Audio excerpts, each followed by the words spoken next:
संविधानमा नभएको कुराको बारेमा गर्ने के हो त? राष्ट्रिय सहमति हो चाहिँ। राष्ट्रिय सहमति भयो भने मिल्छ?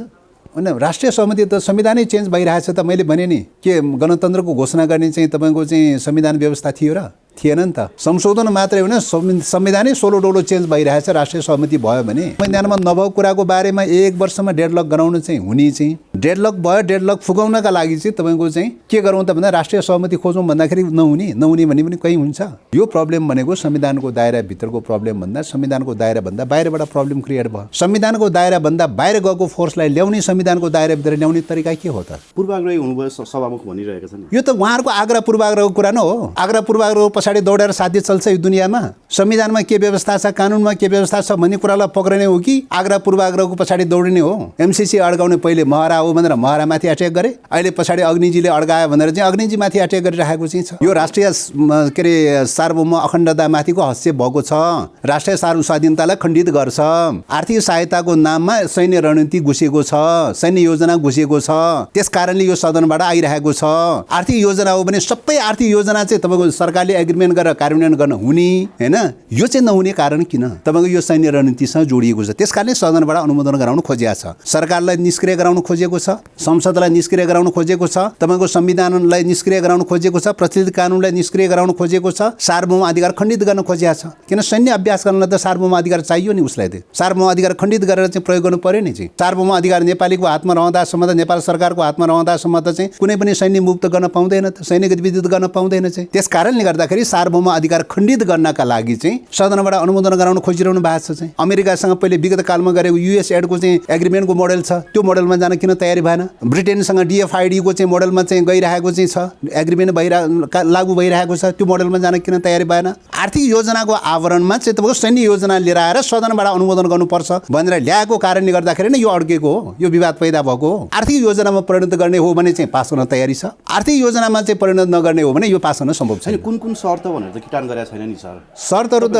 जलनाथ खनालको चाहिँ नेतृत्वको कार्यदलले चाहिँ त्यत्रो 15 बुँदे दिएको छैन सार्वजनिक रूपले। संशोधनको लागि तयारी हुने कि नहुने यो कुरामा हामी सहमत छैनौँ। संशोधन गर्न तयारी हुने कि नहुने त्यो ढङ्गले पत्रचार गर्ने भन्ने कुरा हो नि। पत्रचारमा आएन, त्यो पत्रचार भएको छैन। एमसीसीको सन्दर्भमा के हो त भन्दाखेरि त्यहाँभित्र रहेका राष्ट्रिय हित प्रतिकूलका चाहिँ राष्ट्रघाती खालका जो शर्तहरू छन्, राष्ट्रिय सार्वभौमसत्तालाई खण्डित गर्ने प्रकारका जो शर्तहरू छन्, ती शर्तहरू हटाउनु पर्छ। मुलुकको जीवन मरणको प्रश्न हो नि। मुलुकको जीवन मरणको प्रश्नलाई चाहिँ तपाईँको चाहिँ 6 महिनामा वर्ष दिनमा चाहिँ भत्किने बन्ने प्रक्रियाको चाहिँ तपाईँ कोलिसनसँग तुलना गर्न त मिल्दैन चाहिँ। यतिखेर बाह्य शक्ति केन्द्रहरूले 3टा बाटोबाट सेना घुसाउन खोजिरहेको छ। पहिलो बाटो सिधै रणनीतिक सम्झौता गरेर। ओली सरकारको पालामा परराष्ट्र मन्त्री अमेरिका भिजिट गर्दाखेरि चाहिँ अमेरिका र चाहिँ नेपालको बिचमा स्ट्राटेजिक पार्टनरसिपमा चाहिँ एग्रिमेन्ट भयो भनेर चाहिँ आइपिएसको मेम्बर बन्यो भनेर घोषणा गर्यो त्यो बेलामा। र सिधै सैनिक क्याम्पहरू राख्ने भनेर चाहिँ अमेरिका चाहिँ सैन्य अफिसरहरू सहित आएर नेपालमा आएर सैनिक क्याम्पहरू राख्नलाई सर्वे गर्न आयो। त्यसपछि दोस्रो बाटो के खोजे त भने एमसीसीको बाटोबाट आर्थिक योजनाको आवरणमा चाहिँ सेना छिराउने चाहिँ खालको सार्वभौम अधिकार नै खण्डित गरेर चाहिँ सैन्य छिराउने खालको बाटोबाट लिएर आउनु खोजे चाहिँ। अनि त्यो पनि प्रक्रिया अहिलेसम्म अब्स्टेकल भइसकेपछि तेस्रो बाटो खोजिरहेको छ।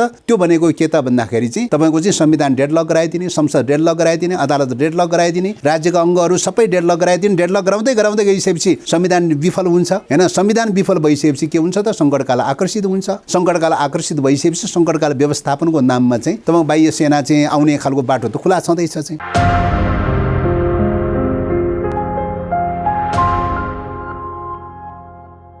आदरणीय दर्शकवृन्द नमस्कार। PNBखबर.com को यो श्रृङ्खलामा आज हामीसँग नेकपा माओवादी केन्द्रका प्रभावशाली नेता देव गुरुङजी हाम्रो साथ हुनुहुन्छ। देव सर, यहाँलाई हार्दिक स्वागत छ। धन्यवाद। आराम हुनुहुन्छ सर? ठिकै छ। अघिल्लो वर्ष केपी ओलीले संसद विघटन गरे पश्चात चाहिँ त्यो कदम प्रतिगामी भयो भनेर यहाँहरूले एउटा ठुलो आन्दोलन गर्नुभयो। त्यो पश्चात प्रतिनिधि सभा पुनर्स्थापना भयो। अहिले आएर फेरि अर्ली इलेक्सनको नाममा प्रतिनिधि सभा भङ्ग गर्ने अथवा विघटन गर्ने सुरसारमै माओवादी केन्द्र लागेको भन्ने आरोप लाग्यो नि सर। होइन, त्यो त त्यस्तो चाहिँ होइन। किन भन्दाखेरि अब पहिलो चाहिँ ओली सरकारले विघटन गरेको संसदको सन्दर्भमा तात्कालीन रूपले संसदमा कुनै अब्स्टेकल पनि भएको थिएन र सरकार गठनमा कुनै अवरोध पनि भएको थिएन। र स्मुथली रन भइरहेको अवस्था हो। त्यो अवस्थामा 5 वर्षको कार्यकाललाई छोडेर जसरी विघटन गरियो त्यो असंवैधानिक भयो भनेर चाहिँ अदालतले बोलिसकेको विषय पर्यो हैन। अहिलेको परिस्थिति भनेर भनेको मौलिक रूपले गुणात्मक रूपले फरक विषय हो चाहिँ। अहिलेको परिस्थिति भनेर भनेको संसद पुनर्स्थापना भएदेखि गत चाहिँ फागुन चैतदेखि चाहिँ अहिले माघसम्म लगातार करिबन 8-9-10 महिना भइसक्यो। 10 महिनासम्म लगातार रूपले सदन अब्स्ट्याकल गरिरहेको अवस्था छ। एमाले प्रतिपक्षले सदन अब्स्ट्याकल गरिरहेको अवस्थामा अब उहाँहरूसँग पटक वार्ता पनि भयो, कुराकानी पनि भयो। कहिले सभामुखज्यूले, कहिले प्रधानमन्त्रीज्यूले, कहिले अरू दलका नेताहरूले अनौपचारिक औपचारिक सबै ढङ्गले चाहिँ कुराकानीहरू भएको छ। तर पनि जति कुराकानी गरे तापनि उहाँहरू सदन खुलाउन तयारी हुनुहुन्न। सदन अब्स्ट्याकलकै रूपमा लैजाने खालको तयारी देखिन्छ। सदनको कार्यकाल चाहिँ आगामी 79 साल चाहिँ तपाईँको फागुन 20 गते 21 गतेसम्म सदनको कार्यावधि अझै पनि छ। अब यो कार्यावधिभरि पुरै नै सदन अब्स्ट्याकल गर्ने प्रकारको उहाँहरूको कुरा छ। त्यस कारणले गर्दाखेरि उहाँहरूले चाहिँ उठाएका इस्युहरू जो उठाउनु भएको छ, त्यो इस्यु भनेको अब संसदमा के अरे सर्वोच्च अदालतमा उहाँहरूले आफैले मुद्दा दिएर चाहिँ त्यो मुद्दा चाहिँ विचाराधीनको अवस्थामा छ। र विचाराधीनको अवस्थामा रहेको मुद्दाको विषयलाई लिएर चाहिँ तपाईँको सदन अवरुद्ध गरिरहनु भएको छ। सदनमा त्यो विषयमा न छलफल गर्न मिल्छ, न निर्णय गर्न मिल्छ। अहिलेको संविधानलाई र प्रचलित कानुनी मान्यतालाई फलो गर्ने हो भने सर्वोच्च अदालतमा विचाराधीन भएको विषयमा कुनै पनि विषयमा प्रवेश गर्न मिल्दैन चाहिँ।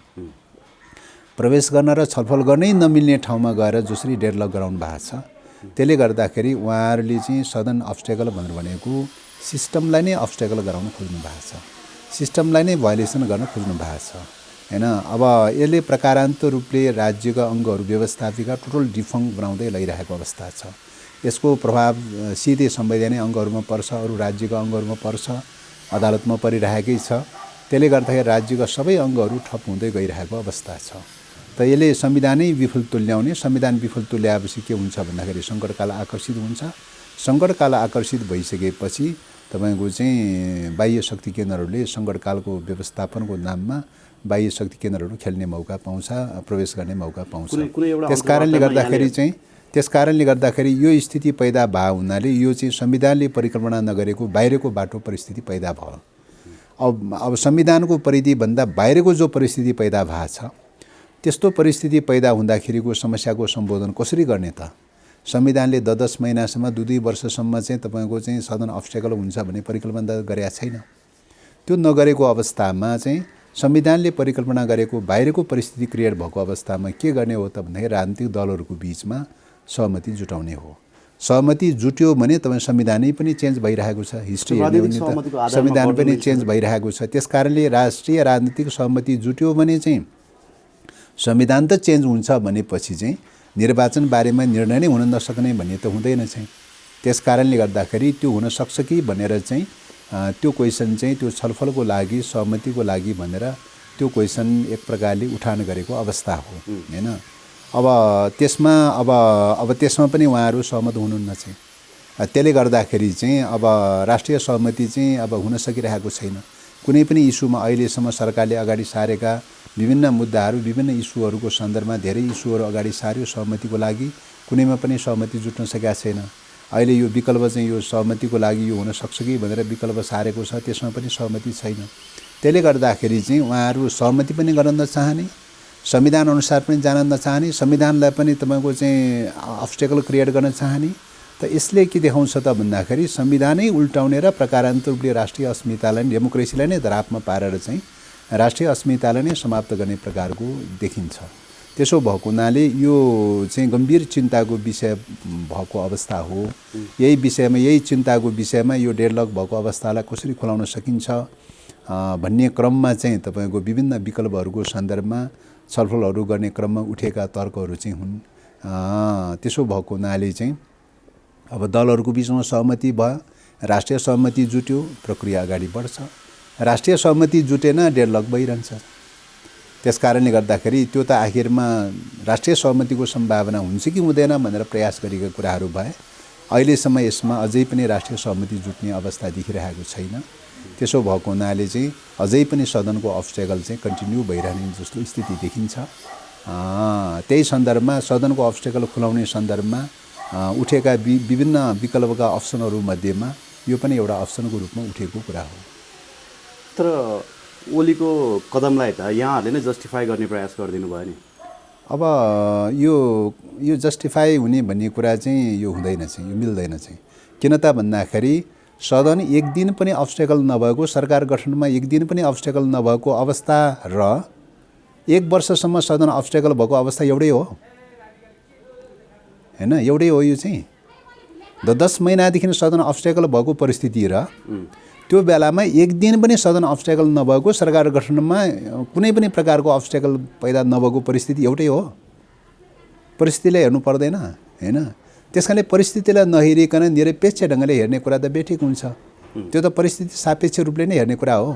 त्यसो भएको हुनाले संविधानले परिस्थिति नर्मल परिस्थितिमा तपाईको के त भन्दाखेरि संसदको कार्यकाल 5 वर्षको परिकल्पना गरेको छ, त्योभन्दा दायाँ बायाँ परिकल्पना गरेको छैन।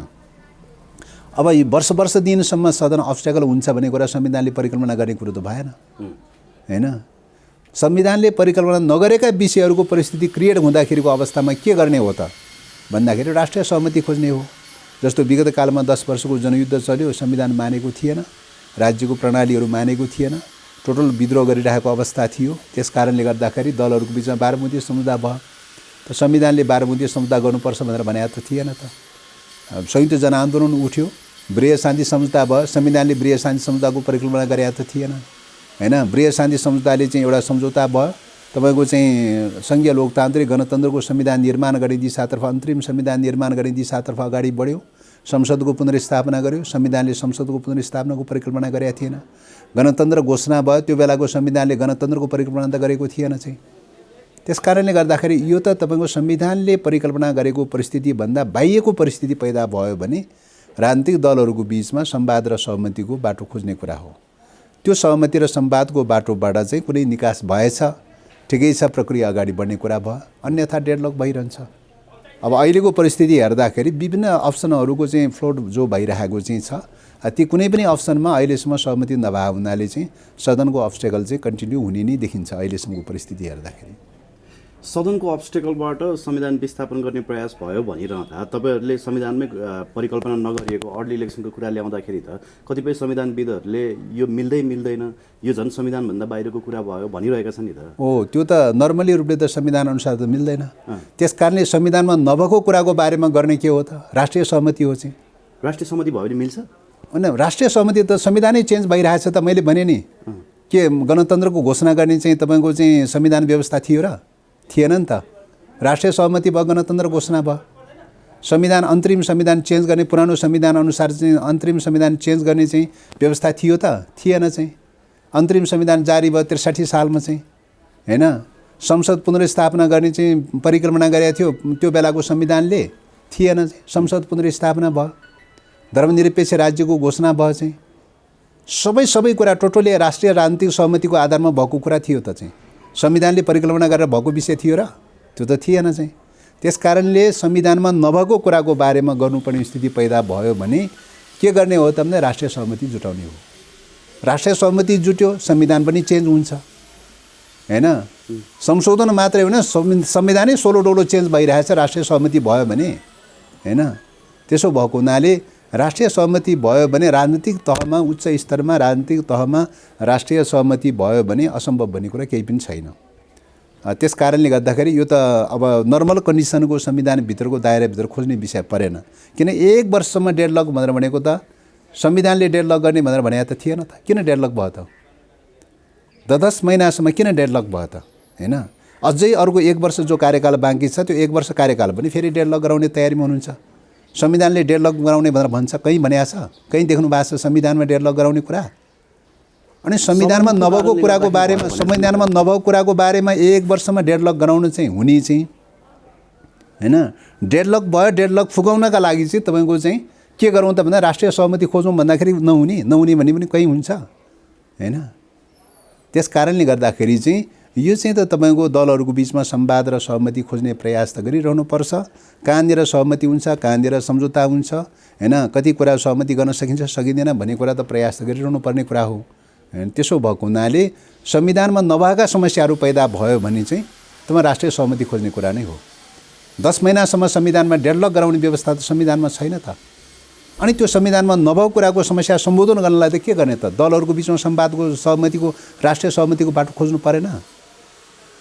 तर मान्छेले यसरी पर्सिभ गरेका छैनन् नि सर। मान्छेले त के भनेका छन् भने हैन, आवरणमा तपाईँले संविधान जोगाउने प्रयास गरेको भनेर भनिरहँदाखेरि अहिले चाहिँ शक्ति सञ्चय गर्नुभयो, यो गठबन्धन टुक्रिनु सक्ने सम्भावना छ, त्यही भएर अहिले नै आफ्नो सिट सुरक्षित गर्नको लागि चाहिँ माओवादी केन्द्र निर्वाचनमा जान हतारो गर्दैछ भन्दैछन्। अब यो मान्छेहरूले विभिन्न अलकटबाजीका खालका कुराहरू गर्ने कुरा त्यो अलग कुरा हुन्। पुष्टि नभएका तथ्यहीन खालका कुराहरू, तथ्य आधारहीन प्रकारका कुराहरू चाहिँ जो गरिरहेका छन्, त्यसमा कुनै तथ्यता सत्यता छैन। हेर्ने कुरा के हो त भन्दाखेरि पहिलो कुरा चाहिँ तपाईँको संविधानको के अरे निर्वाचनको सन्दर्भमा नर्मल कन्डिसनमा संविधानले तोकेको मार्गचित्र अनुसार संविधानले तोकेको टाइम फ्रेमभित्र निर्वाचन गर्ने कुरा हो। पहिलो कुरा त्यो हो हैन। अहिले चाहिँ जो सदन अब्स्टेकलको जो प्रब्लम क्रिएट भएको छ, यो प्रब्लम भनेको संविधानको दायराभित्रको प्रब्लम भन्दा संविधानको दायराभन्दा बाहिरबाट प्रब्लम क्रिएट भयो। संविधानमा नभएको प्रब्लम क्रिएट भयो चाहिँ। संविधानमा नभएको प्रब्लम क्रिएट भएपछि त संविधानको दायराभित्र मात्रै सोल्युसन खोजेर त नमिल्ने भयो त चाहिँ। संविधानको दायरा त मान्नै तयारी छैन त चाहिँ ओलीले चाहिँ। दुईपल्ट संसद भङ्ग गरिसकेपछि त उहाँले त संविधान मान्नुहुन्न भन्ने कुराको सङ्केत हो त चाहिँ।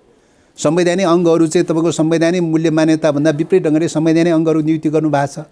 संविधान नमान्ने कुराको लक्षण हो त्यो चाहिँ त हैन। सर्वोच्च अदालतलाई चाहिँ तपाईँको चाहिँ सबै चाहिँ न्यायाधीशहरूले 5 जना न्यायाधीशले राजीनामा दिनुपर्छ भनेर चाहिँ सर्वोच्च अदालतले नै ड्यामेज गराउने खालको चाहिँ खोजिरहनु भएको छ। यो त संविधान नमान्ने कुरा हो नि, डेमोक्रेसी नमान्ने कुरा हो नि हैन। तपाईँको शक्ति पृथकीकरणको सिद्धान्तअनुसार कार्यपालिका, व्यवस्थापिका, न्यायपालिकाको मान्यता पनि मान्नुहुन्न। त्यस कारणले सर्वोच्च अदालतमा मुद्दा दिनुहुन्छ अनि त्यो मुद्दाको बारेमा सदनमा अड्काउनुहुन्छ। त्यो त संविधान नमान्ने कुराको सबुत प्रमाण हो नि। यो चाहिँ लोकतान्त्रिक विधि पद्धति नमान्ने कुराको सबुत प्रमाण हो नि। जब संविधानको दायराभन्दा बाहिर गइसकेपछि संविधानको दायराभन्दा बाहिर गएको फोर्सलाई ल्याउने संविधानको दायराभित्र ल्याउने तरिका के हो त हैन? संवाद र सहमतिको बाटो खोज्नु पर्यो नि। संवाद र सहमतिको बाटो खोज्दाखेरि त संविधानले चाहिँ तपाईँको संवाद र सहमतिसम्मको बाटो चाहिँ संविधानले ओपन गरेको छ हैन। संवाद र सहमतिको बाटो त संविधानले ओपन गरेको छ। कयौँ कुराहरू संविधानमा व्यवस्था नभएको कुराको बारेमा त राष्ट्रिय सहमति जुटाउने कुरा त संवैधानिक व्यवस्था हो त हैन। राष्ट्रिय सहमति जुटाउने कुरा त संवैधानिक व्यवस्था हो नि। संविधानले चाहिँ डेमोक्रेटिक संविधानले रोकटोक त गरेका छैन चाहिँ। पहिलेको चाहिँ राष्ट्रिय सहमति जुटाउने चाहिँ संवैधानिक व्यवस्था नहुँदाखेरि त संविधानै चेन्ज भएर गणतन्त्रात्मक संविधान घोषणा गर्यो। संविधानले परिकल्पना गरेकै थिएन चाहिँ। अहिलेको डेमोक्रेटिक संविधानले त कमसेकम चाहिँ के हो त भन्दाखेरि तपाईँको संवाद र सहमतिको बाटोलाई त चाहिँ ओपन गरेको चाहिँ छ। त्यहाँ संविधानको दायराभन्दा बाहिर गइसकेको फोर्सलाई चाहिँ तपाईँको संविधानको ट्र्याकभित्र कसरी लिएर आउने त? संवाद र सहमतिको वेबाट राष्ट्रिय सहमतिको बाटो खोज्नु पर्दैन? त्यस कारणले गर्दाखेरि कि त संविधानलाई मान्नु पर्यो, सदन कि त सदन अब्स्टेकल चाहिँ छोड्नु पर्यो। सदन अब्स्टेकल छोडेर चाहिँ संविधानले देखाएको बाटोबाट म जान तयारी छु भनेर आउनु पर्यो एमाले चाहिँ। त्यो बाटोबाट जान तयारी हुनुहुन्न अहिलेसम्म। 10 महिनाको घटनाक्रमले देखाइसक्यो त्यो बाटोमा जान तयारी हुनुहुन्न चाहिँ हैन। संविधान मिच्ने काम त सभामुखले गर्नुभयो भनेर एमाले आरोप लगाइरहेको छ त। कसरी संविधान मिच्ने काम सभामुखले गर्ने? कुन तथ्यको आधारमा चाहिँ तपाईँको चाहिँ के अरे यो माधव नेपाल सहित 14 जनालाई कारबाही नगरेको 14 जना कारबाही गर्ने 15 दिनको चाहिँ संवैधानिक व्यवस्था छ। अनि 15 दिन नपुग्दै तपाईँ 11औं दिन 13औं दिनमा चाहिँ उहाँले निर्णय गर्नु भएको छ। 15 दिन कटाएको देख्नु भएको छ तपाईँले? कतै संवैधानिक व्यवस्थाभन्दा बाहिर गएको देख्नु भएको छ? 15 दिनको अवधि कटाएको देख्नु भएको छ? 15 दिनको टाइम सभामुखलाई दिएको छ अनि 15 दिन नपुग्दै चाहिँ निर्णय गर्ने कुरा संविधान बाहिरको कुरा हुन्छ, कानुन बाहिरको कुरा हुन सक्छ? पूर्वाग्रही हुनुभयो सभामुख भनिरहेका छन्। यो त उहाँहरूको आग्रह पूर्वाग्रहको कुरा न हो। आग्रह पूर्वाग्रह पछाडि दौडेर साध्य चल्छ यो दुनियाँमा? संविधानमा के व्यवस्था छ, कानुनमा के व्यवस्था छ भन्ने कुरालाई पक्रिने हो कि आग्रह पूर्वाग्रहको पछाडि दौडिने हो? त्यसो भएको हुनाले उहाँहरूको आग्रह पूर्वाग्रह त प्रष्टै छ नि। पहिले नै चाहिँ तपाईँ ओलीजीको पालादेखि नै चाहिँ एमसिसी पास गरिदिएन, सदनबाट एमसिसी पास गरिदिएन भनेर चाहिँ सभामुखप्रतिको आग्रह पूर्वाग्रह त छँदैछ चाहिँ। त्यो त सिधा प्रश्न देखिरहेकै विषय हो नि हैन। एमसिसी अड्काउने पहिले महरा हो भनेर महरामाथि अट्याक गरे, अहिले पछाडि अग्निजीले अड्कायो भनेर चाहिँ अग्निजीमाथि अट्याक गरिरहेको चाहिँ छ। त्यो त सिधा प्रश्नै छँदैछ नि चाहिँ। त्यस्तो गाम जतिको प्रश्न कुरालाई पनि लुकाउन छिपाउने कुरा त आउँदैन नि चाहिँ। होइन, यही बेलामा अरुण सुवेदी लगायत विश्लेषकहरूले के भन्नुभएको छ भने एमसिसीबाट स्किप गर्न चाहिँ माओवादी केन्द्र चाहिरहेको छ, त्यसैले उसले अर्डर इलेक्सनको अत्तो थाप्यो भनिरहेका छन् हैन। एमसिसीको बारेमा त प्रश्नै भन्दै आइरहेको छ नि। यथास्थितिमा एमसिसी पास हुन सक्दैन अहिले दबाब यो राष्ट्रिय के अरे सार्वभौम अखण्डतामाथिको हस्तक्षेप भएको छ। राष्ट्रिय स्वाधीनतालाई खण्डित गर्छ। आर्थिक सहायताको नाममा सैन्य रणनीति घुसेको छ, सैन्य योजना घुसेको छ। त्यस कारणले यो सदनबाट आइरहेको छ। आर्थिक योजना हो भने सबै आर्थिक योजना चाहिँ तपाईँको सरकारले एग्रिमेन्ट गरेर कार्यान्वयन गर्न हुने हैन। यो चाहिँ नहुने कारण किन? त्यस कारण यो किन भइरहेको छैन त भन्दाखेरि चाहिँ तपाईँको यो सैन्य रणनीतिसँग जोडिएको छ। त्यस कारणले सदनबाट अनुमोदन गराउन खोजिएको छ। सरकारलाई निष्क्रिय गराउन खोजेको छ, संसदलाई निष्क्रिय गराउन खोजेको छ, तपाईँको संविधानलाई निष्क्रिय गराउन खोजेको छ, प्रचलित कानुनलाई निष्क्रिय गराउन खोजेको छ, सार्वभौम अधिकार खण्डित गर्न खोजेको छ। किन सैन्य अभ्यास गर्नलाई त सार्वभौम अधिकार चाहियो नि उसलाई। त्यो सार्वभौम अधिकार खण्डित गरेर चाहिँ प्रयोग गर्नु पऱ्यो नि चाहिँ। सार्वभौम अधिकार नेपालीको हातमा रहँदासम्म त, नेपाल सरकारको हातमा रहँदासम्म त चाहिँ कुनै पनि सैन्य मुक्त गर्न पाउँदैन, त सैन्य गतिविधि गर्न पाउँदैन चाहिँ। त्यस कारणले गर्दाखेरि सार्वभौम अधिकार खण्डित गर्नका लागि चाहिँ सदनबाट अनुमोदन गराउन खोजिरहनु भएको छ चाहिँ। सार्वभौम अधिकार खण्डित गर्न त हामी सक्दैनौँ चाहिँ त्यो। त्यस कारण यो चाहिँ यदि चाहिँ आर्थिक सम्झौता हो भने सैन्य रणनीति अनुसार आएको सबै प्रावधानहरूलाई खारिज गरेर चाहिँ सार्वभौम अधिकारलाई कुण्ठित गर्ने प्रावधानहरूलाई खारिज गरेर चाहिँ आर्थिक परियोजनामा जानुपर्छ। आर्थिक परियोजनाको मोडेल छ नि, अमेरिकासँग पहिले विगत कालमा गरेको युएस एडको चाहिँ एग्रिमेन्टको मोडेल छ। त्यो मोडेलमा जान किन तयारी भएन? ब्रिटेनसँग डिएफआइडीको चाहिँ मोडेलमा चाहिँ गइरहेको चाहिँ छ, एग्रिमेन्ट लागू भइरहेको छ। त्यो मोडेलमा जान किन तयारी भएन हैन? जर्मनसँग जाइकाको मोडलमा के अरे जेटीजेडको मोडलमा गइरहेछ। स्विजरल्यान्डसँग एसडिसीको मोडलमा गइरहेको छ। जापानसँग जाइकाको मोडलमा गइरहेछ आर्थिक परियोजनाहरूको सन्दर्भमा। त्यो परियोजनाको सन्दर्भमा त्यो मोडलमा जान किन तयारी भएन? क्वेसन त्यो हो नि। त्यसैले त्यो आर्थिक परियोजनामा रूपान्तरण गर्न तयारी छ, ठिक छ, ओके। आर्थिक सहायता लिने दिने कुराको बारेमा त सबै ओपन छ चाहिँ। त्यसमा त कुनै दुविधाको कुनै विवादको विषय नै छैन। आर्थिक योजनाको आवरणमा चाहिँ तपाईँको सैन्य योजना लिएर आएर सदनबाट अनुमोदन गर्नुपर्छ भनेर ल्याएको कारणले गर्दाखेरि नै यो अड्केको हो, यो विवाद पैदा भएको हो। त्यसो भएको हुनाले चाहिँ यो चाहिँ संशोधन गर्न तयारी हुन्छ, आर्थिक परियोजनामा परिणत गर्न तयारी हुन्छ, ठिक छ, ओके, स्वागतयोग्य विषय हो। कुनै पनि आर्थिक सहायताहरू लिने दिने कुरा चाहिँ सबैलाई आवश्यक पर्छ, सबैले लेनदेन गर्नुपर्छ, यसमा कुनै विमतिको विषय होइन। तर सैन्य योजनामा लैजान खोज्ने हो भने नेपालको संविधानले सैन्य योजनामा एग्रिमेन्ट गर्ने परमिसन दिँदैन हैन। नेपालको संसदले सैन्य योजनामा एग्रिमेन्ट गर्ने परमिसन दिँदैन। नेपालको स्वाधीनताको अहिलेको कूटनीतिक परिवेशमा, अहिलेको भूराजनीतिक परिवेशमा नेपाल जुन अवस्थितिमा छ त्यो अवस्थितिमा चाहिँ कुनै पनि प्रकारको सैन्य योजनामा जान सक्दैन। तपाईँको जस्तै स्पष्ट धारणा माओवादी केन्द्रको किन आउन सक्दैन त? हैन, माओवादी केन्द्रको किन आइरहेको छैन? कहाँ आएको छ? बकाइदाले महाधिवेशनले पास गरेर राखेको छ। तपाईँले थाहा पाउनु भएको छैन? विडम्बनाको विषय तपाईँसँग पुर्याउन सकिएन, माफ गर्नु होला। महाधिवेशनको निर्णय तपाईँसँग पुर्याउन सकिएन, माफ गर्नु होला। बकाइदाले महाधिवेशनले सर्वसम्मति रूपले एकमतले पास गरिरहेको चाहिँ प्रस्ताव छ, एमसिसी पास नगर्ने भनेर हैन। यो चाहिँ तपाईँको चाहिँ यो चाहिँ अहिलेको प्रावधानहरू असमान शर्तहरू भएको हुनाले यो शर्तहरू मतलब संशोधन गरेर चाहिँ आर्थिक योजनामा परिणत गर्ने हो भने चाहिँ पास गर्न तयारी छ। आर्थिक योजनामा चाहिँ परिणत नगर्ने हो भने यो पास गर्न सम्भव छैन। कुन कुन शर्त भनेर त किटान गरेको छैन नि सर? शर्तहरू त जलनाथ खनालको चाहिँ नेतृत्वको कार्यदलले चाहिँ त्यत्रो 15 बुँदे दिएको छैन सार्वजनिक रूपले, त्यति पनि थाहा छैन तपाईँलाई चाहिँ? 15 बुँदे सार्वजनिक भएको छैन। यो शर्तहरू आसमान शर्त छन् भनेर 15 बुँदे सूचीकृत भएको छ नि। त्यो 15 बुँदाको त क्वेसनर भएको होइन र एमसिसीसँग? होइन, त्यो 15 बुँदाको चाहिँ सन्दर्भमा चाहिँ एमसिसीसँग पत्राचार हुँदाखेरिको अवस्थामा संशोधनको पोइन्ट अफ भ्यूले भन्दा पनि चाहिँ तपाईँको एउटा चाहिँ जिज्ञासाको पोइन्ट अफ भ्यूले भयो चाहिँ त्यो चाहिँ हैन। त्यो संशोधनको पोइन्ट अफ भ्यूले चाहिँ हुनु पर्थ्यो। त्यो चाहिँ संशोधन गर्न तयारी हुने कि नहुने भन्ने पोइन्ट अफ भ्यूले हुनु पर्थ्यो, पत्राचार त्यो हुनु पर्थ्यो। संशोधन गर्नको लागि त्यो पत्राचारमा चाहिँ प्रस्तुत भाषा शैलीहरू कसरी भयो त भन्दाखेरि संशोधनको प्रक्रियाबाट नभइकन जिज्ञासाको प्रक्रियाबाट भयो चाहिँ हैन।